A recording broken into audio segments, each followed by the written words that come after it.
Hello everybody and welcome back to day 3 of this article. My name is Reese. I'm Kat.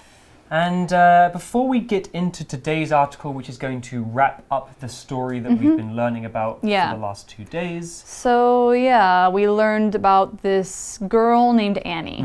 Is what it came down to. She was taken away from her home country by boat by some people that she didn't know and then placed in a boarding school, which is a school that you live in. Yeah. And she made a friend, Janie. Yeah.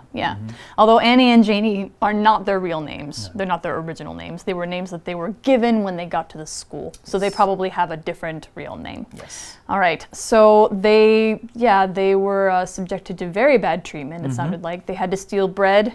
They were beaten by their teachers. Yes. They were told that maybe they couldn't speak their own languages. Yeah. They had to speak English. Yes, and eventually Annie's friend Janie did die because of the environment that she lived in. It was not healthy, and Annie had to deal with that loss. Yeah, it was very sad. And she saw a kookaburra flying away, which is a bird native to Australia, and it tells you something about where the story is happening. Yep. Well, today we're going to find out a bit more about this story and the history surrounding it, so let's get into the article. Okay. Reading. Sister Heart. Sally Morgan's novel, Sister Heart, is a personal story about a very dark part of Australian history. The stolen generations were the children of Australia's Indigenous people, and they were taken from their families. This happened between 1910 and 1970. At the time, the government wanted to destroy Australia's Indigenous cultures.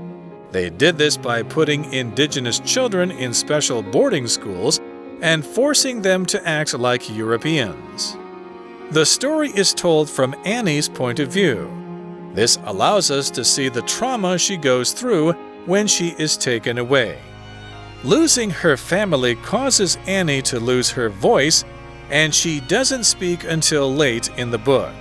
She stays silent because she is scared that if she opens up, more will be taken from her. For this reason, her real name is never mentioned, and neither is the name of her country. Thousands of real children from the stolen generations like Annie were silenced in this way. The damage that this caused Indigenous Australian cultures can never be undone. Okay, so how does this begin? Well, today's article begins by saying Sally Morgan's novel Sister Heart, which is the story we've been learning about, is a personal story about a very dark part of Australian history. Okay, so the setting of this book is Australia in the 20th century. That's not even 100 years ago. No, it's not. It's very, very recent. And it was a really, really dark time, particularly for Aboriginal Australians. And when we say dark time, we mean a bad part of history where many bad things happened. Yeah. So the article says that the novel is a personal story. And here the word personal, used as an adjective, means that the story is about her, the author, the person who wrote the book. Or it's something like her life. Yes, maybe it's not exactly the same, but it's inspired by a true story. So it's a story about her own life and her own experiences or something similar. It is personal to her. We all have our own personal lives and personal stories and personal things. Yep. They're ours, and sometimes we can share our personal things, but sometimes it's okay to keep them to ourselves too. Yeah. So an example sentence using personal would be, I have personal experience with living in a different country as I moved to Asia when I was 19. Wow, That's so true. How long have you been in Asia now? Almost 10 years. Wow. Yeah. Gosh, so your whole adult life. Pretty much. That's cool. China and Taiwan. I moved to Taiwan. I moved to Korea first when I was 26. And then I've since been in Taiwan. Yep. So anyway, the article goes on. The stolen generations were the children of Australia's Indigenous people, and they were taken from their families. So like we guessed, their families didn't want them to go. They were taken. So stolen, actually. And generation here is talking about a group of people around the same age with similar experiences in life. So, for example, you can talk about the boomer generation. Those were people born after World War II. They're about our parents' age. Yeah. The millennial generation, we are millennials. People who are right now like 25 to late 30s. Yes. And Gen Z is you guys. You are Gen Z. If you are anywhere from like 11 to 24 years old, you're Gen Z. So this generation of Australian people, the stolen generation, had a very different experience from any of their family or the people who came after them. And then we have this other word, indigenous. Now this is also related to the word we heard before, Aboriginal. They're people who are native to a place and they were the first groups of people there and they're the ones who've been there the longest. In Taiwan, for example, there are 16 indigenous tribes. They were here before any Han or Hakka people ever arrived. So indigenous people in Australia are often called Aboriginal Australians. That's right, yeah. And I think cities like Taidong and other Nantou. cities, yeah, they're famous for having more indigenous populations than cities like Taipei. And even today in Taiwan, you know, being an Aboriginal Taiwanese person or an indigenous Taiwanese person, sometimes you still might face issues, right? Yeah, exactly. So it's still an issue that's ongoing today all around the world, including in Taiwan. Yeah, and including in probably our home countries too. Yes. Like America has a problem with Native Americans not being treated fairly, that sort of thing. I wish people would just treat other people like human beings. If only. Well, the article continues and it says, this happened between 1910 and 1970. So that's Wow. 60 years. It's a very long generation. Yes, I mean, that's 2 generations at least, isn't it? Yeah, Of people who were stolen from Australia and given away. Yeah, basically. So the article says, at the time, the government wanted to destroy Australia's indigenous cultures. So destroy here, as you probably can guess, is a verb which means to break something or attack something so much that it goes away and just totally cannot be fixed. It stops existing. So destroy is a stronger word than if you wanted to say break. You probably wouldn't be able to fix something that was destroyed because it's just completely gone. So an example sentence which gives you an idea because it uses 3 pretty extreme words. When the plane hit the building, it completely destroyed the entire structure. Completely destroyed the entire thing. Cannot be fixed. That's what destroy means. Yeah. And we have another word here, which is the word culture. Let's find out more about this. Okay, so this word culture, maybe you've heard this word before.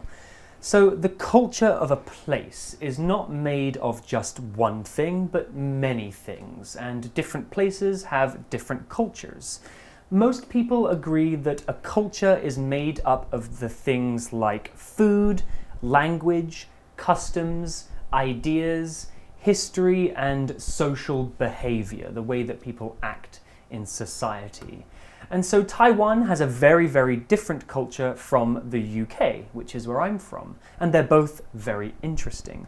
So in the article, we learn that the government is trying to destroy the local cultures. That means they're trying to get rid of all of the local culture, maybe by making them speak a different language and getting rid of their food and the things that they've made. That's a very sad thing. We should try to protect local cultures, not destroy them. So an example sentence using culture would be, China and Taiwan share some parts of their culture as they are linked by history and language. All right, so they were trying to destroy indigenous or Aboriginal Australian culture. And how did they do it? Well, we're going to find out. The article says they did this by putting indigenous children in special boarding schools and forcing them to act like Europeans. Not good. No. And we did a similar thing to Native Americans in Canada and the US. Yes, I think it happens all over the world. Yeah. So when you force somebody to do something, this verb or this verb phrase, force someone to do something, means you want somebody to do a thing, but you're not asking nicely. You don't give them a choice. They must do it, or you will do something bad to them. So people can force others through words, threats, saying like, do this or I'll hurt you. or by moving their body physically and making them do something. The point is there's no choice for that other person. These Indigenous children might get hit, or they might have their food taken away if they don't do what the school teachers tell them, if they don't learn English fast enough, if they don't, I don't know, dress the right way. Another way to say force somebody to do something is make them do something, but force is a stronger word. So we also use it as a noun sometimes. We would say use force. When you use force, it means you use power or violence to make somebody do what you want, like police sometimes do to, arrest people or something like that. Anyway, an example sentence for force somebody to do something. Lena's parents forced her to break up with her boyfriend or else they'd kick her out of the house. They sound like strict parents. Yeah, or they don't like her boyfriend at all. Yeah. Well, the article continues here, and it says, the story is told from Annie's point of view. Okay, so Annie is the narrator of this story. She's telling the story, though we never actually hear her talk in the story. All of the dialogue that comes from Annie are actually thoughts in her mind. Yep. So we see the world from her point of view. Somebody's point of view is the way that they see and think about the world. So everybody has their own point of view. And sometimes it's really important to try and think about things from other people's points of view. We can learn and develop that way. Yep. Walk a mile in somebody else's shoes. Beautiful. Yes, Yeah. it's a great from, saying. To Kill a Mockingbird? No, it's, well, maybe, but it's a common idiom anyway. So the article goes on and says, so we're seeing from Annie's point of view. This allows us to see the trauma she goes through when she's taken away. Yeah, so trauma and allow us to see something. We're going to learn about this in just a second. All right, when we talk about somebody or something allowing us to do something, allow means to let something happen or to give the chance for something to happen. So by reading the story from Annie's point of view, it lets us or allows us to experience the terrible things that are happening to her. And those terrible things are called trauma. Trauma is a very, very terrible experience or a bunch of experiences that usually leave somebody with emotional scars. Or trauma can be the bad feelings that come from this. So it's bad feelings that last for months, years, a very, very long time. The word actually comes from a Greek word for a wound or an injury. Imagine if you can injure your mind or your soul, that's trauma. It can take a lot of time and work to heal from these emotional wounds.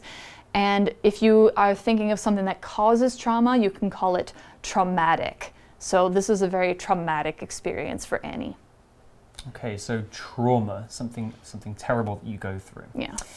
Well, the article continues here and it says, losing her family causes Annie to lose her voice. And she doesn't speak until late in the book.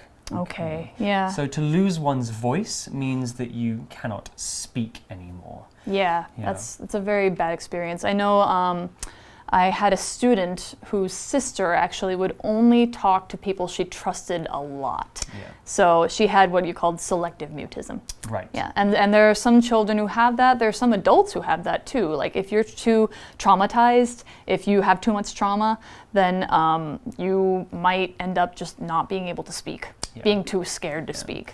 You can also lose your voice when you are sick. If you've got a very sore throat, sometimes it's hard to speak. Or if you go to KTV for too long. Sing too many songs, you can lose your voice that way too. Just sing nicely, don't shout. Anyway, so the article goes on to say she stays silent because she's scared that if she opens up, more will be taken from her.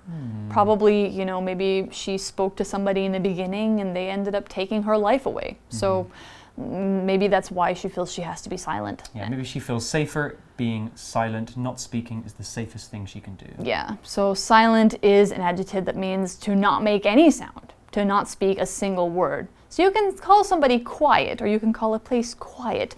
That just means low sound. Like if I'm speaking very softly, that's quiet. But silent is no sound.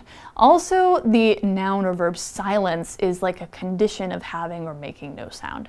If you silence somebody, you force them to stop talking or you take away their voice. Annie is definitely silenced in this book. Not just her words, but her experiences and her ideas, her culture are not allowed. So they're basically, like the teachers tell her, you cannot talk about this part of your life anymore. So the example sentence for silent is Jessie hid under the bed, staying silent as her brother looked for her in their game of hide and seek. So that's a little more of a lighthearted example. Right, a good time to be silent. You want to stay silent if you're playing hide and seek and you want somebody to not find you and you're like... Or you want to be silent if you're creeping downstairs late at night to steal some candy from the fridge. Maybe don't do that. Anyway, so she's afraid if she opens up that she will have more things taken from her. Now, open up is this phrase that means not just, opening a shop. It's letting people see your true feelings and your true thoughts.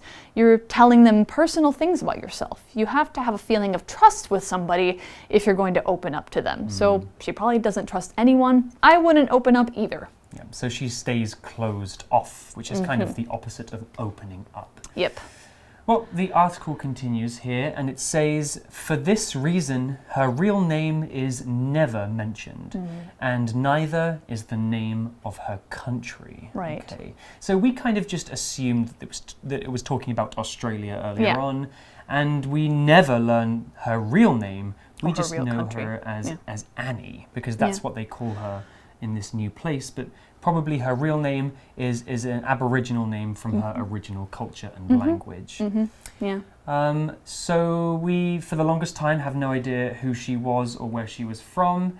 That really helps us to understand her fear of giving away too much of herself. She wants to keep herself closed. Yeah, which is understandable. Yeah. So what are we talking about when we say mentioned? Let's talk about that. So the article used the word mentioned here, which is a verb. It said her real name is never mentioned. So mention, the verb here, it means to include, feature, or to talk about something. So the fact that her name is never mentioned means that we are not told her name. We often use mention to talk about information that is told to us briefly or quickly. So an example sentence would be, my teacher forgot to mention to the class about the fire drill happening later that day. All right, so that's what mention is talking about. Yes, and the article also used the word neither or neither. You can say either. Neither. Yeah. It said her real name is never mentioned and neither is the name of her country. So we use neither here to say that this thing also didn't happen. We don't have her name or her country. Neither, none of them, are told to us. Okay, got it. So another example of this sentence pattern would be, Larry has never been to South Korea and neither has George. Or if you want to express the same thing like positively, or use either to express the same thing, Larry has never been to South Korea and George hasn't either. Yeah. Either, neither, neither. Let's call the whole thing off.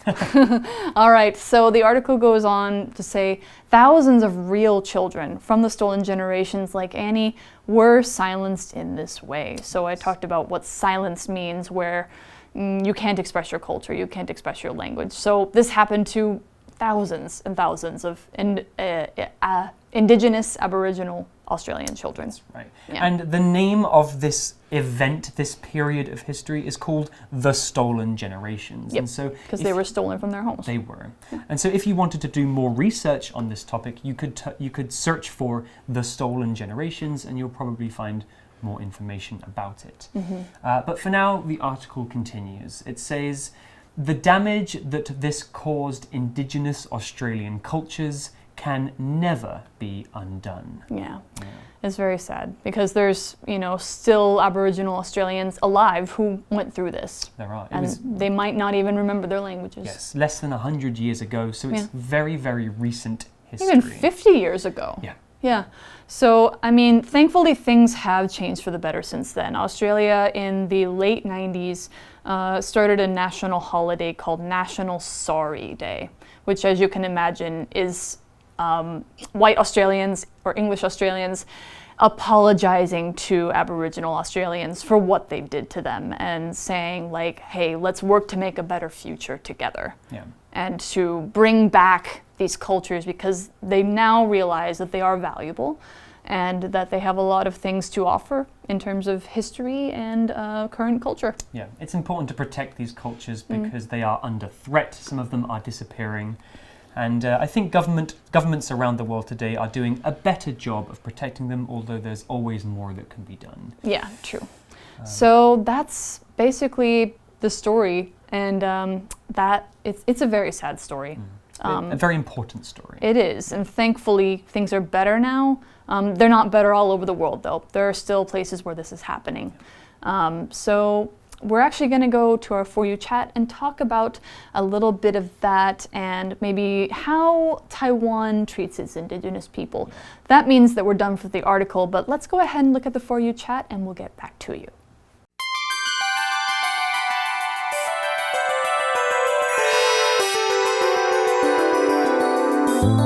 For You chat. All right, our For You chat question today is kind of a big one, and you guys are better suited to answer it than we are, but we're going to try a little bit. How do you think Taiwan has treated its indigenous peoples?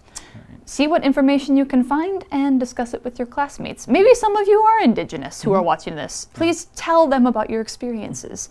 As Taiwanese people, you have lived in Taiwan probably for most of your lives, and with indigenous peoples, maybe some of you are indigenous, you will know more about this than we do. And really take some time to think about how indigenous people are treated in Taiwan today, because it's a very, very important question. Yeah. And so we're not going to answer that one for you. We're going to let you think about it yourselves. Okay, yeah, there's lots you can discuss here, and there's lots of action you can take, I think, especially if you know what exactly, should be done and how things are now. Yeah, so go ahead and talk about this, and we hope that you've maybe not enjoyed, but learned something from this very important story, this very important article. We will see you next time. For you, I'm Kat. I'm Reese. And we'll tell you bye-bye. Bye-bye. Bye. Sister Heart. Sally Morgan's novel, Sister Heart, is a personal story about a very dark part of Australian history. The stolen generations were the children of Australia's indigenous people, and they were taken from their families. This happened between 1910 and 1970. At the time, the government wanted to destroy Australia's indigenous cultures. They did this by putting indigenous children in special boarding schools and forcing them to act like Europeans. The story is told from Annie's point of view. This allows us to see the trauma she goes through when she is taken away. Losing her family causes Annie to lose her voice, and she doesn't speak until late in the book. She stays silent because she is scared that if she opens up, more will be taken from her. For this reason, her real name is never mentioned, and neither is the name of her country. Thousands of real children from the stolen generations like Annie were silenced in this way. The damage that this caused indigenous Australian cultures can never be undone.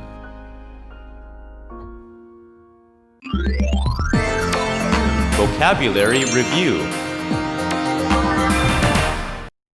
Personal. The reporter wanted to know where the singer grew up and other personal information. Destroy. The family lost everything that they owned when their house was destroyed by a fire. Culture. Stephanie is interested in Italian culture, especially its food. Force.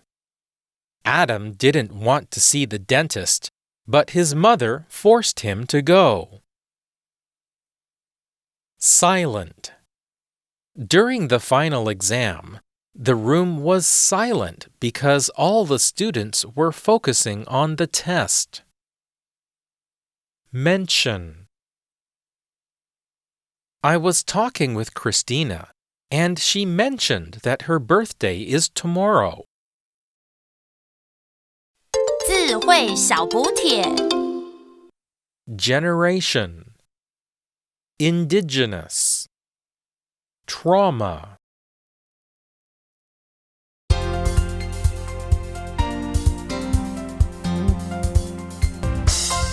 以上节目是由活用空中美语制作。活用空中美语杂志，请洽询全国各大书店。如欲索取试听教材，请来电02-2364-4000 02-2364-4000，或上网查询，网址是 www.english4u.net www.english4u.net